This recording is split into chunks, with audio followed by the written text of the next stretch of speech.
Buenas tardes, compañeros. Pues para los que no me conocen, mi nombre es Tatiana Belalcázar, soy reciente primer año de Medicina de Emergencias y el día de hoy vamos a hablar sobre el paciente paliativo. Entonces, los objetivos a tratar en esta charla principalmente son definir quién es un paciente paliativo, las escalas que nos pueden ayudar a definir a estos pacientes y a tomar mejores decisiones en la práctica clínica, cómo ayudar a mejorar la calidad de vida de estos pacientes con medidas no farmacológicas y las farmacológicas, si existe algunas indicaciones para ingresar a un paciente paliativo a unidad de cuidado intensivo y qué vamos a hacer con él según sus requerimientos de terapia de soporte vital, y qué hacer si un paciente se encuentra en un final de vida como tal y si tiene una voluntad anticipada, qué hacer con el paciente y su familia. Entonces, vamos a empezar con esta frase y esta frase nos dice que importas porque eres tú, importas hasta el último momento de tu vida y haremos todo cuanto podamos, no solo para ayudarte a morir en paz, sino también para vivir hasta que mueras. Esta frase es de Cicely Saunders, es una mujer enfermera, trabajadora social, médica y escritora inglesa, que se destacó por sus trabajos en investigación en el paciente terminal y fue la fundadora como tal de los cuidados paliativos. Desde este momento, pues fue ella quien empezó a preocuparse por la salud y los cuidados adicionales que se les pueden brindar a los pacientes en final de vida y pues con el tiempo esto se ha ido conformando, transformando en una disciplina como tal de la medicina. Los cuidados paliativos son el cuidado holístico activo de personas de todas las edades con sufrimiento grave relacionado con la salud debido a una enfermedad grave y especialmente en aquellos que se acercan al final de la vida. El objetivo como tal de esta disciplina es mejorar la calidad de vida de los pacientes, de sus familias y de sus cuidadores, porque pues no solamente vamos a atender el drama de un paciente, sino también de la familia y de los cuidadores. Los objetivos principales son atenuar los síntomas, mejorar la calidad de vida y brindar las mejores condiciones para que llegue ese final de vida como tal, como un curso normal de la enfermedad. Paliativo o paliar significa reducir o disminuir el dolor como tal o el sufrimiento. Entonces, los objetivos son aliviar el dolor y los síntomas angustiantes, afirmar la vida y considerar la muerte como un proceso normal.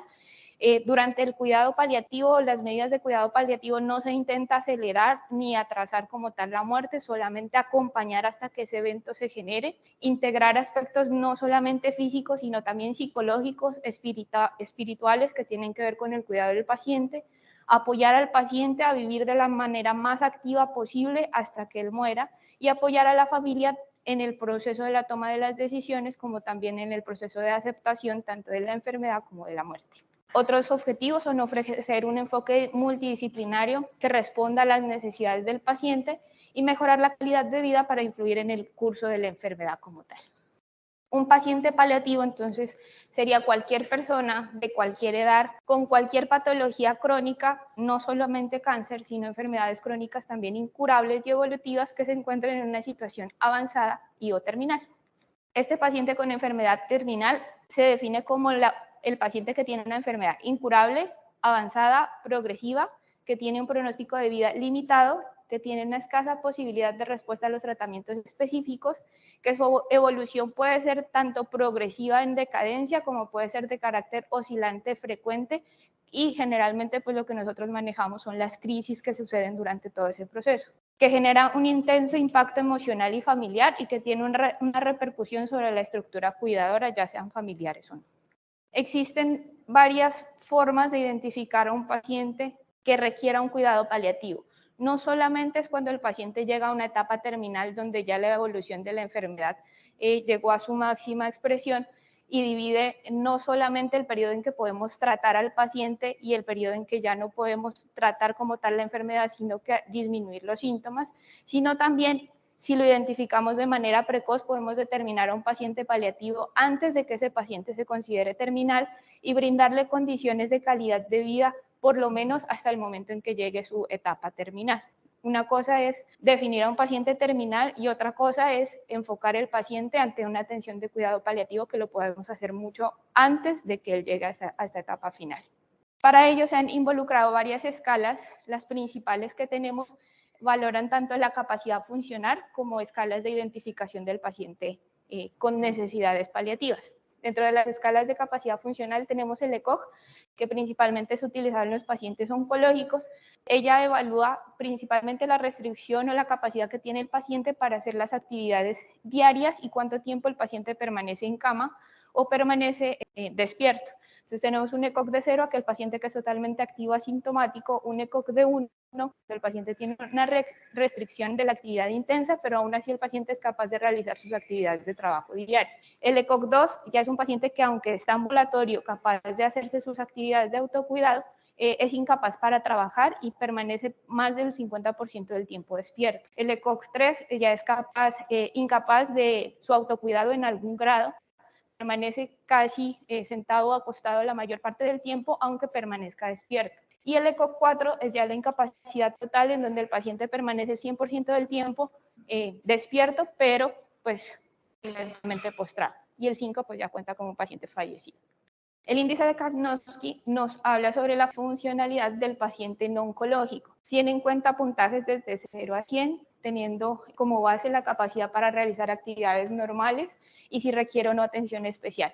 Un Karnofsky de 80 a 100 identifica al paciente pues, que no requiere como tal asistencia y que es capaz de realizar sus actividades diarias en cada uno de los grados, pues, con leve afectación de sus actividades diarias. Del 50 al 70 el paciente es incapaz para trabajar, pero es capaz de vivir en la casa y atender sus propias necesidades y puede requerir de atención o un soporte, pero es variable. Y el paciente que ya se calcula en un puntaje entre 0 y 40, el paciente ya es incapaz para valerse por sí mismo, necesita los cuidados de instituciones, hospitales y la enfermedad pues ya está progresando de manera rápida.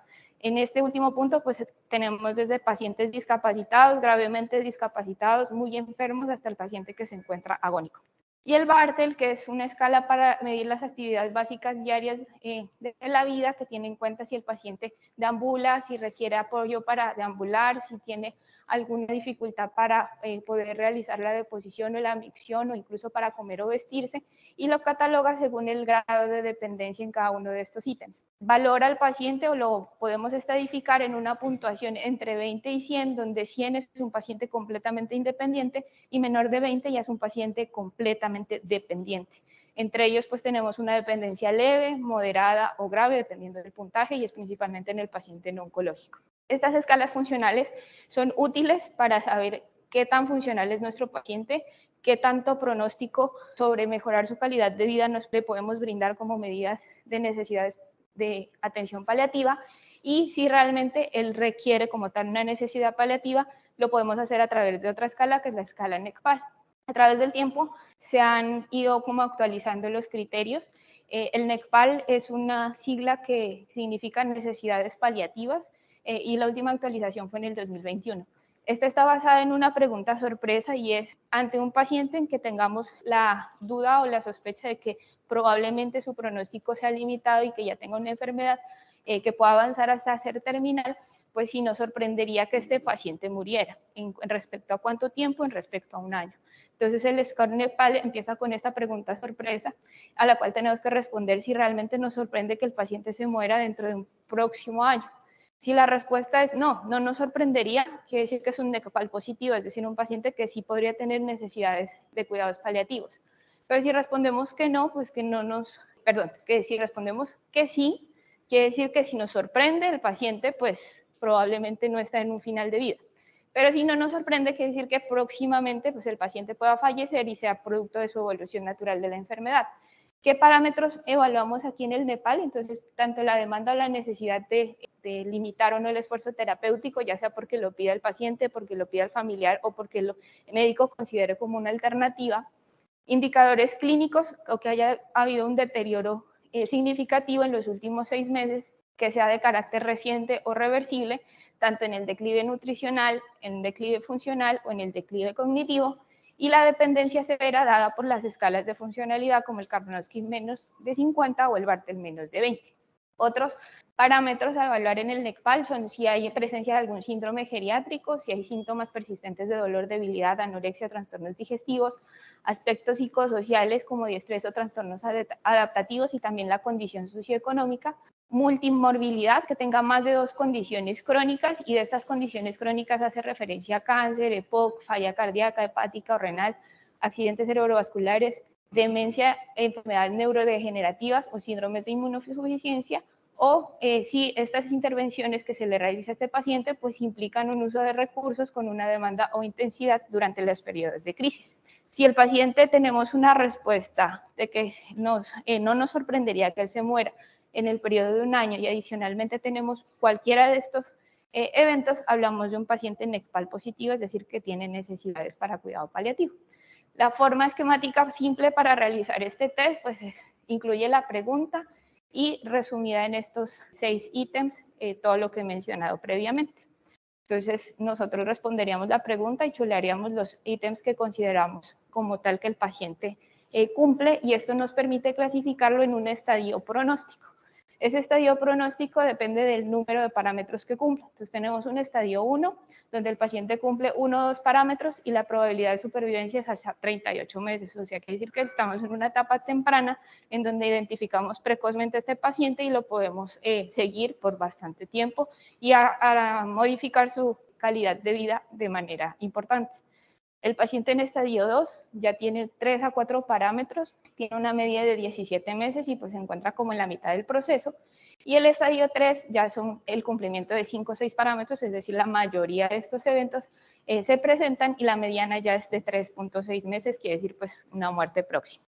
Otro índice que es más pronóstico, como para saber si el paciente tiende o tendrá un desenlace próximo, es el índice paliar, que tiene en cuenta tanto la dimensión de la edad, características clínicas, como el estado nutricional, la clase funcional, la presencia de úlceras por presión, el estado nutricional a través de la albúmina y la categoría del ECOG. Esto nos da pues unos puntajes y estos puntajes nos evalúan si el paciente tiene riesgo de fallecer a los 6 meses. Como podemos ver, si tiene un puntaje de 6 a 7 puntos, ya la probabilidad de morir a los 6 meses es más del 40%, y si tiene un riesgo alto mayor o igual a 7.5 puntos, pues la probabilidad de fallecer es más del 60%. Y este es otro índice, que es el índice PROFUND, que tiene en cuenta variables similares, adiciona la variable de la neoplasia activa y del delirium como tal, la anemia, y tiene en cuenta como tal la escala de Bartel menor a 60, teniendo en cuenta también riesgos sociofamiliares y si ha tenido hospitalizaciones previas en los últimos 12 meses.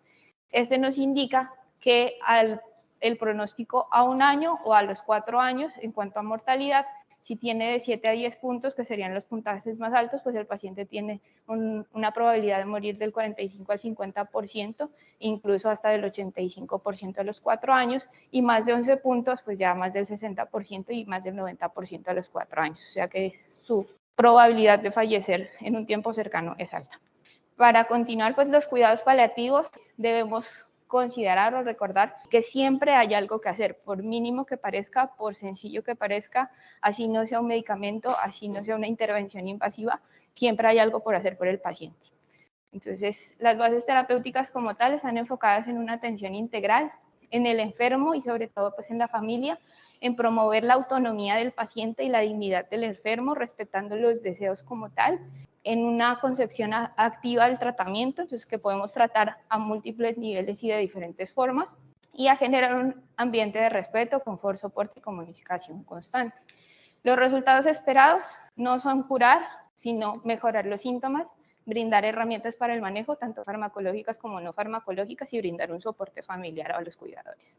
Entonces, las intervenciones no farmacológicas y las no farmacológicas las dividimos según los síntomas que el paciente presente o la afectación de los sistemas que presente. Los más importantes, porque pues, podemos actuar a cualquier nivel, son a nivel neuropsiquiátrico, a nivel respiratorio, gastrointestinal y principalmente el manejo del dolor. Vamos a empezar con los gastrointestinales, en donde tenemos el estreñimiento, pues que es una frecuencia baja de deposiciones, pero que también se define como la dificultad para lograr defecar, y que en los pacientes que se encuentran en un estado de postración pues es muy frecuente. Las causas son múltiples, desde la presencia de tumores, masas o compromisos del sistema nervioso o trastornos electrolíticos, como condiciones generales como la inactividad, la baja ingesta o la dificultad para acceder al baño. Otros medicamentos, como son los opioides principalmente, son generadores de estreñimiento, y hay condiciones concomitantes como la uremia y la compresión medular o el hipotiroidismo que pueden potenciar como tales el estreñimiento. Las medidas farmacológicas, pues todos conocemos los laxantes, los estimulantes, se pueden utilizar. El PEG, han hablado también de los surfactantes, pero son poco disponibles aquí en Colombia. Pero más importante que todos los medicamentos son pues las medidas para evitar que se genere el estreñimiento. Entonces, siempre educar a la familia sobre el patrón intestinal del paciente, brindar un ambiente adecuado. Muchos pacientes se les dificulta realizar deposiciones en el pañal, entonces brindarles unas alternativas para que ellos puedan defecar de una manera pues más cómoda. Existen sillas que son transportables como las sillas de ruedas, pero que tienen adecuaciones como baño para que el paciente no tenga que trasladarse al baño necesariamente, sino que ser movilizado de una cama a una silla, y esto facilita pues el patrón o el movimiento o la motilidad intestinal para mejorar la evacuación. Aparte de eso, pues si es posible movilizar al paciente, que se movilice, y si hay mejoras en la dieta, pues esto también nos va a ayudar. Una vez se inicie cualquiera de estos tratamientos, no se espera que el paciente evacúe inmediatamente, siempre hay que esperar hasta 72 horas para que él evacúe. No es forzarlo a que realice deposición, sino esperar a que todas las medidas cumplan su efecto a largo plazo. Hay otras condiciones como el retardo en el vaciamiento gástrico, principalmente está dado por tratamientos, ya sea por quimioterapias o radioterapias. Las medidas no farmacológicas para estos son principalmente dados en la alimentación, en fraccionar los alimentos, favorecer los gustos y evitar estímulos que puedan desencadenar principalmente las náuseas y la emesis, como evitar que estén en contacto con los olores de los alimentos que estén muy cercanos a la habitación. Se pueden utilizar medicamentos como los proquinéticos, los esteroides, y están en estudio algunos progestágenos que pueden ayudar al vaciamiento gástrico. Es importante tener en cuenta de dónde surgen las náuseas y el vómito. Si las náuseas y el vómito están relacionados con la ingesta de los alimentos, probablemente estemos ante un retardo en el vaciamiento gástrico. Pero si el paciente tiene o lo desencadenan cuestiones como los olores o como la ansiedad o los pensamientos en las terapias quimioterapias, pues son, digamos, de otro origen y tendrán otro tipo de tratamiento. Si se asocia a cólicos o cambios en el hábito intestinal, pues tenemos que evaluar que no esté haciendo pseudoobstrucciones u obstrucciones, y si se presentan en la madrugada o se presentan junto con cefalea, pues no descartar que pueda tener otros síndromes como hipertensión endocraniana.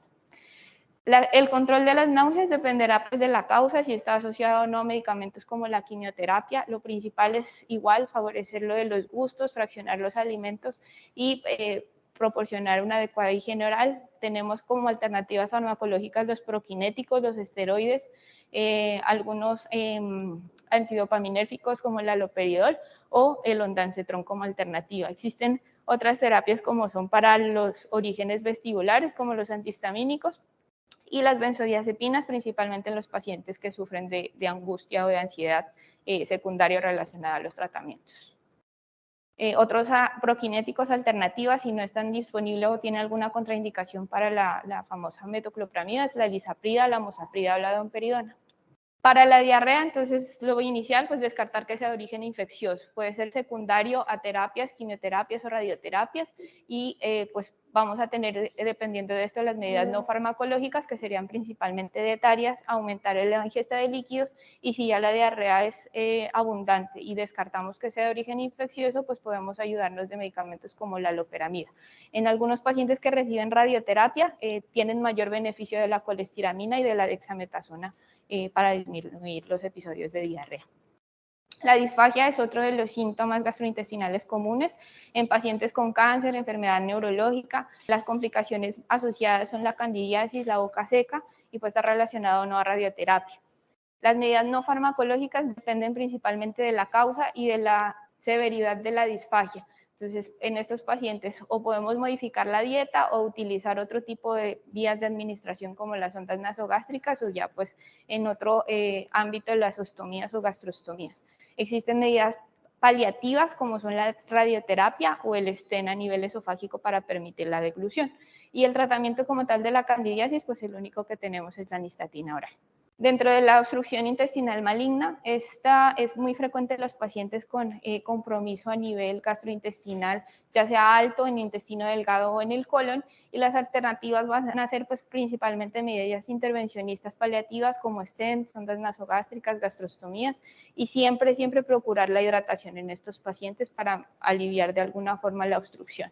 Estos pacientes pues no serán candidatos a una cirugía como tal, pero sí se puede utilizar medicamentos farmacológicos medicamentos o farmacológicos para mejorar un poco el dolor y la distensión con prokinéticos o iosina o octreotida.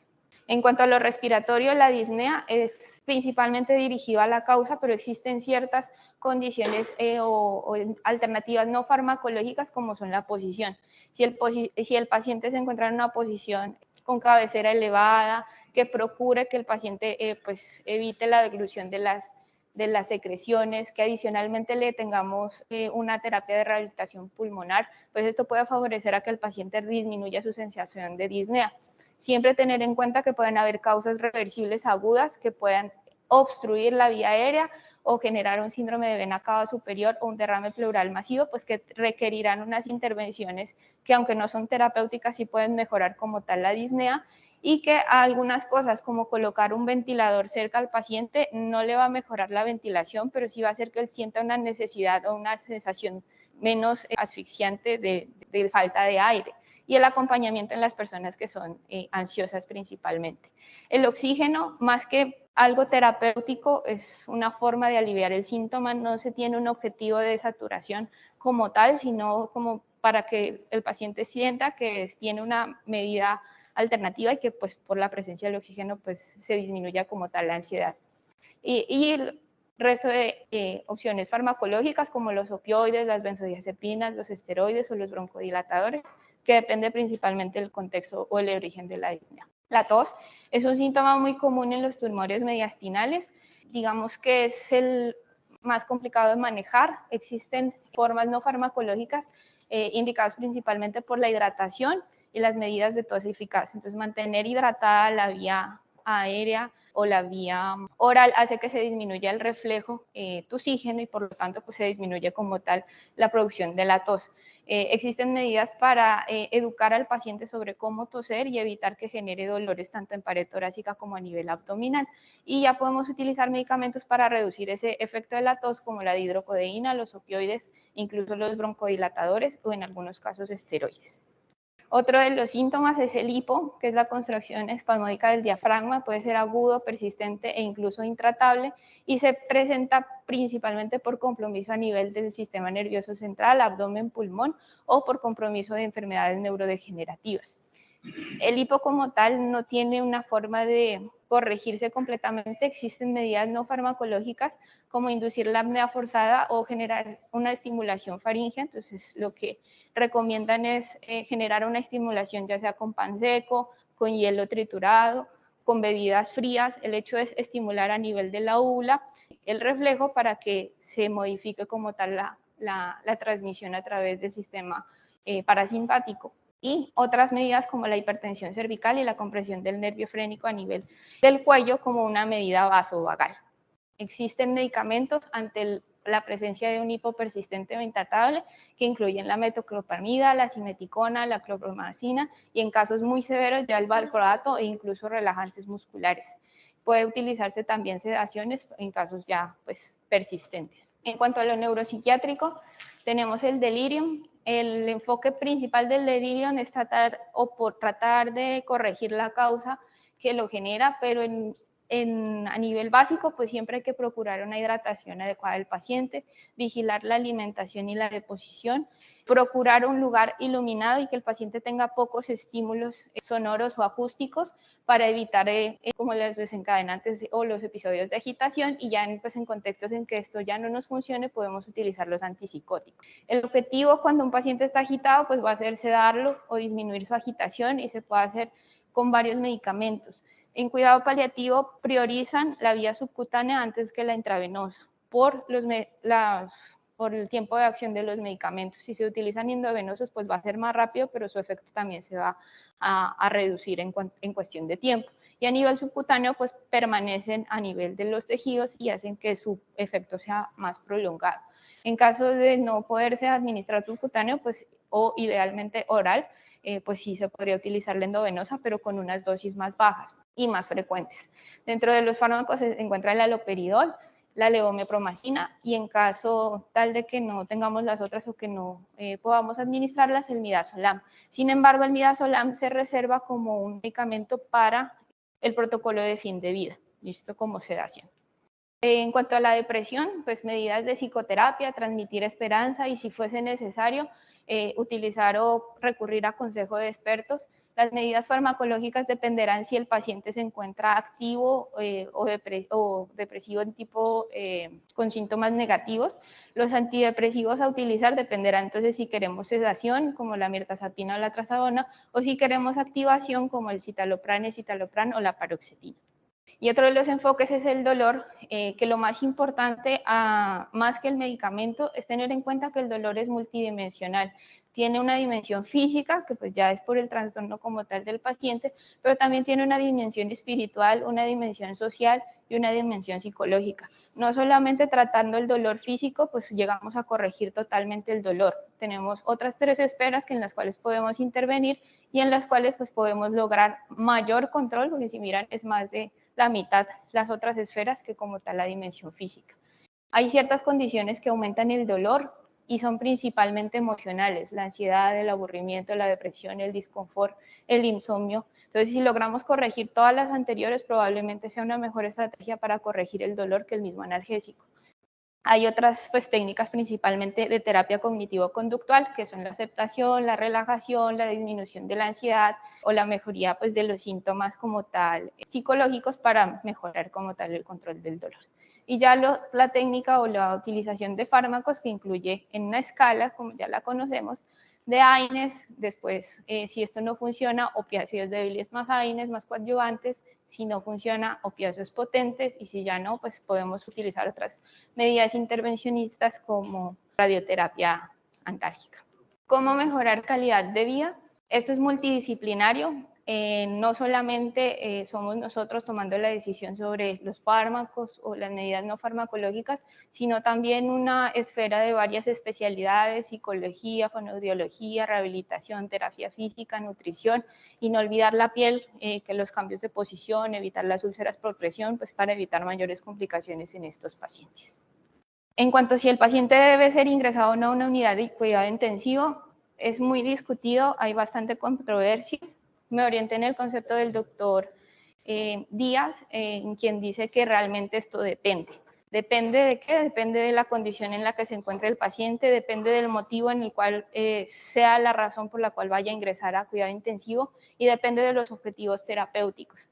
No todo paciente paliativo se le rechaza o se le niega para ingresar a UCI. ¿Por qué? Porque el objetivo de la UCI es restaurar la salud del paciente crítico con posibilidad de recuperación mediante técnicas y tratamientos de soporte vital. Si nosotros detectamos a nuestro paciente en una etapa precoz, no cuando es terminal, tal vez podremos ofrecerle algún tratamiento en UCI que no requiera estancia prolongada ni que aumente como tal el sufrimiento. Si ya no es posible solucionarlo en la UCI, entonces nuestro enfoque sí ya cambia hacia un efecto paliativo y entonces eso ya se tendrá en cuenta ya una vez el paciente ha sido ingresado a UCI. Siempre tendremos la incertidumbre si ingresamos a un paciente a UCI, pues esperamos que se recupere, pero si eso no sucede, entonces ¿qué vamos a hacer? Ahí es donde entra pues, a jugar las múltiples especialidades para tomar la decisión de limitar o no los esfuerzos y si este paciente realmente requiere más intervenciones de las que estamos haciendo.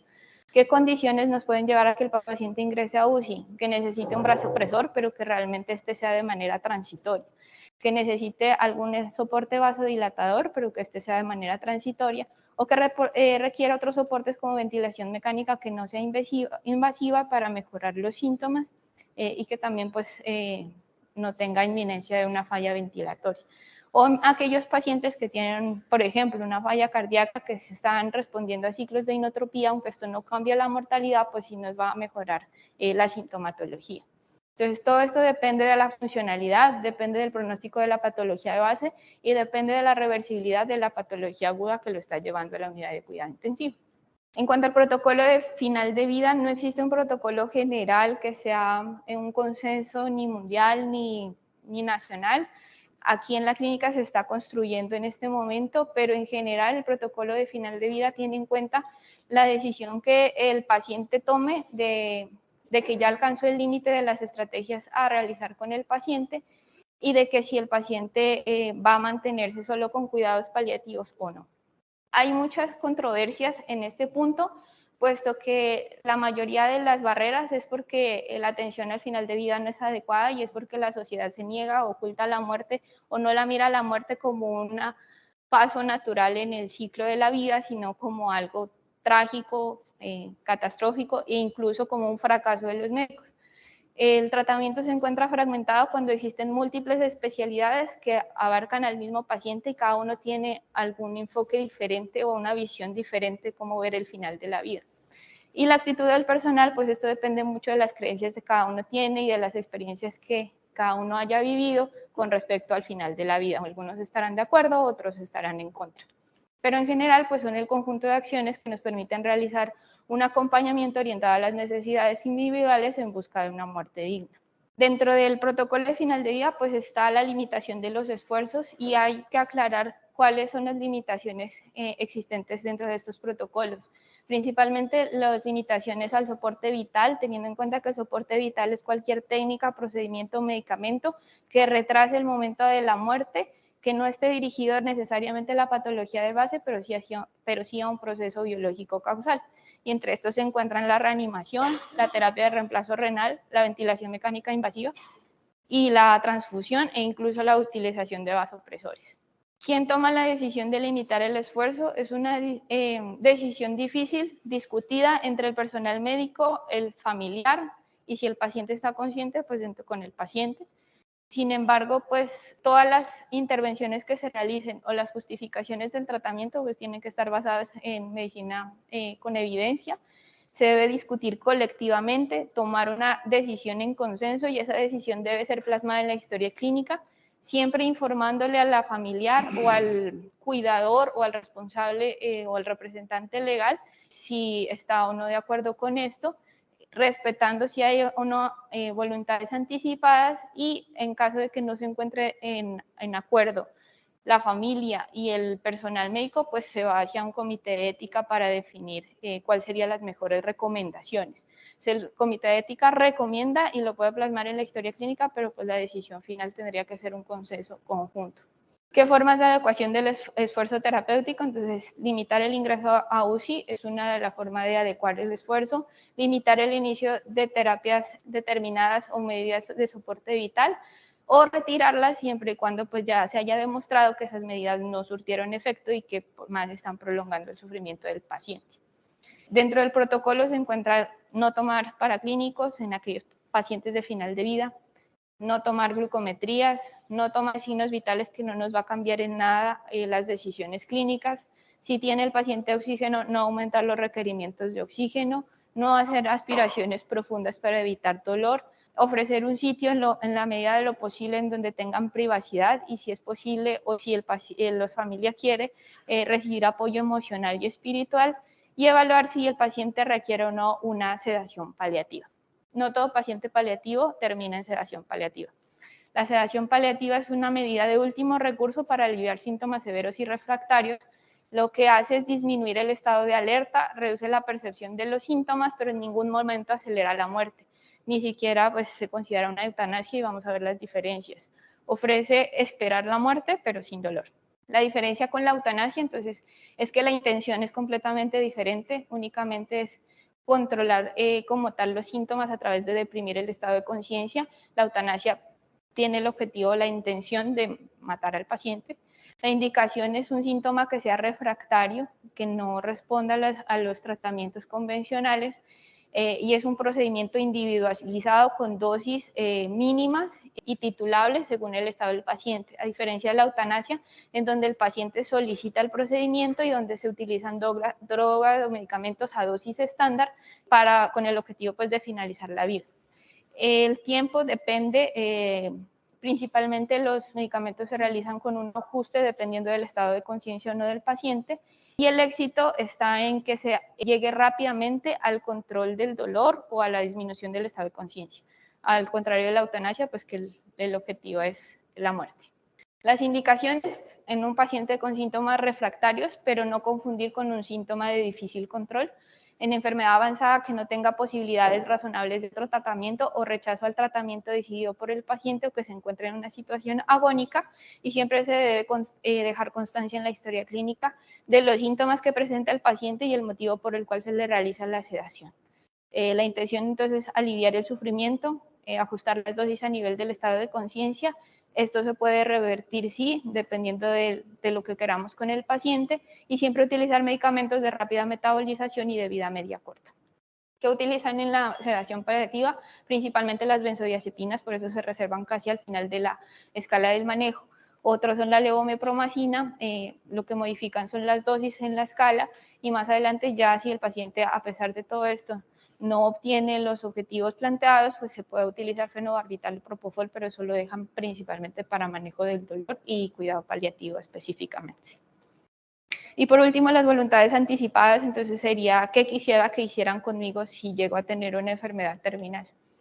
Generalmente los pacientes que llegan al final de vida pues no están en condiciones de decidir, y para eso existen las voluntades anticipadas, que son aquellas que aseguran la protección del derecho a la autonomía y representan una extensión del consentimiento informado cuando se ha perdido la capacidad de otorgarlo. Como cualquier consentimiento informado, la decisión puede ser cambiada en cualquier momento de la vida, ¿sí? Si la decisión o la voluntad fue con mucha anticipación, pues si en algún momento el paciente cambia de opinión, puede cambiar o pues no es algo obligatorio por cumplir. Básicamente lo que se puede pedir en una voluntad anticipada es cómo quiere ser cuidado al final de la muerte, si quiere o no recibir atención por cuidado paliativo, si desea o no que le prolonguen el esfuerzo terapéutico, si desea o no una sedación paliativa, si en cierto momento quiere o desea la eutanasia, si en este momento de morir quiere estar en algún lugar en especial y en compañía de alguien en especial, si desea algún apoyo espiritual o religioso durante el proceso, o si desea que conozcan su historia clínica, o incluso si desea donar órganos o tejidos, y principalmente designar a un representante que sea quien conozca las decisiones o voluntades anticipadas para que se informe durante el proceso de atención. Idealmente deberían ir en un documento legal que debería estar firmado por notaría. Sin embargo, esto es una barrera para la atención porque pues no todo el mundo va a llegar con un documento de voluntad anticipada. Generalmente las voluntades anticipadas son verbales, las expresan los familiares, y pues ante esto vamos a ver cuáles tendrían validez. El documento a tener en cuenta cuando se encuentra en una situación que no puede expresar personalmente su voluntad sobre los cuidados una vez ha llegado el fallecimiento, sobre el destino del cuerpo y de los órganos. Estos documentos deben tener un objetivo lícito, es decir, pues que no sea nada relacionado en contra de la ley. La exteriorización de la voluntad que es escrita debe ser emitida por una persona capaz legalmente y competente, y el titular puede revocarla en cualquier momento. Debe ser libre y en ausencia de vicios de la voluntad. Tiene en cuenta entonces, dentro de las voluntades anticipadas, las declaraciones previas del paciente, la decisión del allegado más próximo al enfermo conociendo esas declaraciones, y la actuación según lo que parezca más favorable en el momento de un final de vida. En cuanto al paciente y su familia, pues son un elemento clave para tomar decisiones terapéuticas. Debemos recordar que tanto el paciente como la familia tienen derecho a recibir información, a tener una segunda opinión, a tener un documento de voluntades anticipadas y a tener una participación de forma activa en el proceso de atención y la toma de decisiones. Es un derecho de los familiares tomar decisiones ante un paciente incapaz de hacerlo. Y esto está normativizado, pues tiene sus leyes, basadas principalmente en Colombia, en la resolución 1416 de 2016, que generó la guía de práctica clínica de cuidados paliativos. También hay una ley del 2014 que no solo regula los cuidados paliativos, sino también introduce el término de voluntades anticipadas, y en el 2015 ya se sacó la ley de regulación de voluntades anticipadas, aunque pues todavía esto está en curso, tiene muchas barreras, muchos déficits, y pues se considera como tal la educación o la socialización de las mismas para poder vencerlas. Para terminar, entonces, paliar o reducir el dolor, confortar al paciente y a su familia, acompañarlos en el tránsito a la muerte, suelen ser otros tipos de tratamientos, no solo las medidas invasivas.